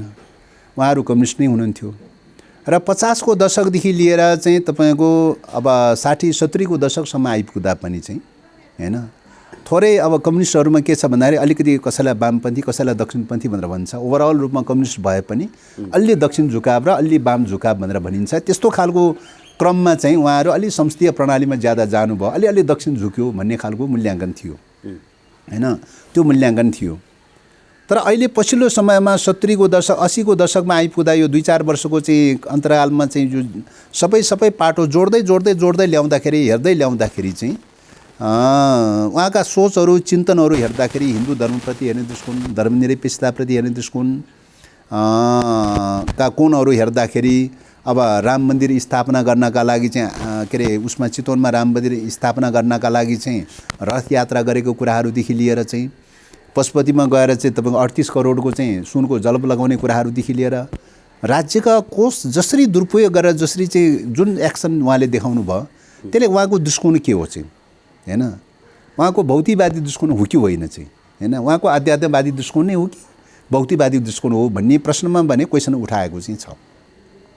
अब धर्मको सवालमा कोही व्यक्ति विशेषले कुनै धर्ममा मान्छु भनेर चाहिँ सोही इच्छाले मान्ने कुरा उसको स्वविवेकको कुरा हो, उसको स्वतन्त्रताको कुरा हो। त्यसलाई हामीले कसैले पनि यताउता भन्न मिल्दैन चाहिँ होइन। राज्य चाहिँ तर कुनै पनि धर्मको पक्ष लिनु हुँदैन भन्ने हो चाहिँ। तर उहाँ राज्यको प्रधानमन्त्री होइन। अब प्रधानमन्त्री के त भन्दाखेरि सल्लक्कै एउटा धर्मको पक्ष लिएर चाहिँ जाने बित्तिकै के भयो त राज्य स्वयं इन्भल्भ भयो। राज्य इन्भल्भ हुनुको तात्पर्य के हो त उहाँको दृष्टिकोणमा त समस्या रहेछ। उहाँको चिन्तन र दृष्टिकोणमा त गम्भीर प्रकारको अध्यात्मवादी खालको चिन्तन रहेछ भन्ने कुरा त झल्किन्छ त्यसबाट। त्यसो भएको हुनाले चाहिँ त्यत्रो लामो समयसम्म कम्युनिस्ट आन्दोलनबाट चाहिँ द्वन्द्वात्मक भौतिकवाद चाहिँ पढेर आएको चाहिँ व्यक्तित्वहरू नेताहरू चाहिँ अहिले आउँदाखेरि अध्यात्मवादी खालको दृष्टिकोणप्रति आकर्षित हुनु ले निश्चित रूपले विचारमा विचलनता हो कि भन्ने चाहिँ देखिन्छ होइन। कम्युनिस्ट नै हुँदै भएन भनेर त भन्न नसकेला। विगत कालमा कम्युनिस्ट त हुनुभएको हो होइन। तर कम्युनिस्ट भए तापनि समयक्रममा आउँदाखेरि चाहिँ विचारमा विचलनता पैदा भयो। विचलनता पैदा हुँदै जाने क्रममा कम्युनिस्ट के अरे द्वन्द्वात्मक भौतिकवादलाई छोड्दै गएर चाहिँ अध्यात्मवादतर्फ जानै सक्दैन भनेर भन्न सकिँदैन। अलिक उमेर ढल्किँदै गए पश्चात नि कम्युनिस्टहरू बेसी के यो अध्यात्मवादतर्फ ढल्केको देखिन्छ कि धेरै जसो, विशेष गरी ब्राह्मण कम्युनिस्टहरूमा त्यो होइन अलरेडी जन्मजातै त्यो हुन्छ कि पछि गएर चाहिँ यो त विचारको कुरा हो, चिन्तन र दृष्टिकोणको कुरा हो, विचारको कुरा हो। जन्मजात भन्ने कुरा पनि हुँदैन, कुनै वंशले लिएर आउने विषय पनि होइन होइन, कुनै जाति विशेषले लिएर आउने विषय पनि होइन। यो के हो त भन्दाखेरि चाहिँ तपाईँको दृष्टिकोणको कुरा हो, विचारको कुरा हो, चिन्तन र दृष्टिकोणको कुरा हो भन्ने लाग्छ। त्यसो भएको हुनाले चाहिँ अब चिन्तन र दृष्टिकोणमा विचलनता आयो भने अब विश्वलाई हेर्ने दृष्टिकोण, घटना प्रकृति र जगतलाई मानव समाजलाई हेर्ने दृष्टिकोण जो द्वन्द्वात्मक भौतिकवादी दृष्टिकोण हो त्यही दृष्टिकोणमै विचलन आउँछ नि होइन। त्यही विचलनता आउने बित्तिकै चाहिँ आत्मालाई केन्द्रबिन्दु बनाउने, व्यक्तिलाई केन्द्रबिन्दु बनाउने चाहिँ होइन, आत्मप्रशंसक बन्ने, आत्मकेन्द्रित बन्ने चिन्तन दृष्टिकोण भनेको त चाहिँ अध्यात्मवादी दृष्टिकोण हो चाहिँ होइन, आदर्शवादी दृष्टिकोण हो चाहिँ। त्यस कारणले गर्दाखेरि चाहिँ यो भौतिकवादी दृष्टिकोण त होइन चाहिँ होइन। भौतिकवादले के भन्छ त भौतिक जगतको जुन खालको उत्पादन सम्बन्धको आधारमा बनेका चाहिँ वर्गहरू छन्, वर्ग सङ्घर्ष हुन्छ, त्यो भौतिक जगतको चाहिँ सङ्घर्षले चाहिँ के हुन्छ त मान्छेको चेतना बन्छ होइन, मान्छेको चिन्तन बन्छ, मान्छेको दृष्टिकोण बन्छ चाहिँ। भौतिकवादले त्यो भन्छ। अध्यात्मवादले चाहिँ आदर्शवादले के भन्छ त भन्दाखेरि चाहिँ होइन, भौतिक जगत भनेको संसारिक जगत भनेको छुट्टै हो, अलग हो, आत्मा प्रमुख कुरा हो, व्यक्ति प्रमुख कुरा हो होइन भन्ने कुरा आत्मकेन्द्रित प्रकारको चिन्तनबाट चाहिँ व्याख्या गर्छन्। विगतकालका सामन्तहरू, राजा महाराजाहरूदेखि लिएर चाहिँ धर्मविरुहरूले त्यही भन्छ नि, आत्मालाई केन्द्रबिन्दु बनाएर हेर्छ होइन, व्यक्तिलाई केन्द्रबिन्दु बनाएर हेर्छ। त्यस कारणले गर्दाखेरि चाहिँ यो दृष्टिकोणमा आएको विचलनताको चाहिँ परिणाम हो भन्ने लाग्छ। ओलीमा अब सैद्धान्तिक विचलन ओलीजीको छ चाहिँ निश्चित रूपले वैचारिक रूपले गम्भीर विचलनको उपज हो भन्ने लाग्छ। यसको तात्पर्य एमाले पङ्क्तिभित्र सबैमा त्यो समस्या पैदा भयो भन्ने त लाग्दैन छ, किन एमाले पङ्क्तिभित्र हामी सहकार्य गरिरहेका छौँ, गर्दै आइरहेका छौँ, भेटघाट कुराकानी छलफल अन्तर्क्रिया गर्दै गर्दै गर्दै आउँदाखेरि चाहिँ हामी होल एमाले पङ्क्तिभित्रको नेता अरू नेता कार्यकर्ताहरूको दृष्टिकोणमा हेर्ने हो भने कम्युनिस्ट आन्दोलनबाट सबै विचलन भयो भन्ने चाहिँ लाग्दैन छ, हैन। केही नेताहरू अझै बाँकी छन्। त्यहाँ कम्युनिस्टहरू छन्, देशभक्तहरू पनि छन्, राष्ट्रवादीहरू छन्, निश्चित रूपले त्यहाँभित्र छन्। तर खालि सीमा के मात्रै भन्दाखेरि अब ओलीजी नेतृत्व भएको हुनाले ओलीजीको विचारलाई खण्डित गरेर जान नसकेको सीमाहरू त हुने भए, स्वाभाविक ढङ्गले त्यस्तो सीमाहरू हुन सक्ने भए। त्यो सीमा बाहेक चाहिँ टोटलमा हेर्ने हो भने वैचारिक राजनीतिक रूपले हेर्ने हो भने त्यहाँभित्र कम्युनिस्ट पनि छ, वामपन्थीहरू छ, देशभक्तहरू छ, राष्ट्रवादीहरू छ। ओके सर, अब त्यो ब्याक टु अब इलेक्सनकै कुरामा आउँ होइन। गठबन्धनभित्र यहाँहरूले प्रस्ताव राखिसके पश्चात यो कुराले मूर्त रूप लिन सकेको छैन। अब तपाईँले भन्नुभयो संसद डेडलक गराइरहेर संविधानै कोल्याप्स गर्ने जुन किसिमको सिचुएसन क्रिएट हुँदैछ त्यसलाई चाहिँ हामीले ट्याकल गर्न खोजेको हो भन्ने तपाईँको आशय रह्यो होइन। तर त्यो सम्भावना अहिले के अब जीर्ण भयो नि त? होइन, त्यही त त्यो सम्भावनाको बारेमा फर्स्ट अफ अल त के हो त भन्दाखेरि दलहरूको बिचमा कति सहमति हुन्छन्, प्रतिपक्ष लगायतका दलहरू बिचमा कति सहमति हुन्छन् भनेर हेर्ने कुरा हो। सहमति जुट्न त सकेन। तर अब यसमा अब मुख्यतः प्रतिपक्ष हो चाहिँ प्रतिपक्षले जो डेडलक गराइरहेको छ, अरूको त समस्याको विषय भएन। डेडलक गराउने त प्रतिपक्ष हो चाहिँ। प्रतिपक्षले सहमति जनायो भने चाहिँ डेडलक खुल्ने कुरा आयो चाहिँ। प्रतिपक्षले सहमति जनाएन भने त डेडलक त खुल्ने कुरो भएन चाहिँ। अहिलेसम्म प्रतिपक्षले सहमति नजनाएको हुनाले चाहिँ डेडलक खुल्ने सम्भावना चाहिँ देखिया छैन। हस् सर, धन्यवाद दिन चाहन्छु यहाँलाई। हस् ल, धन्यवाद ल।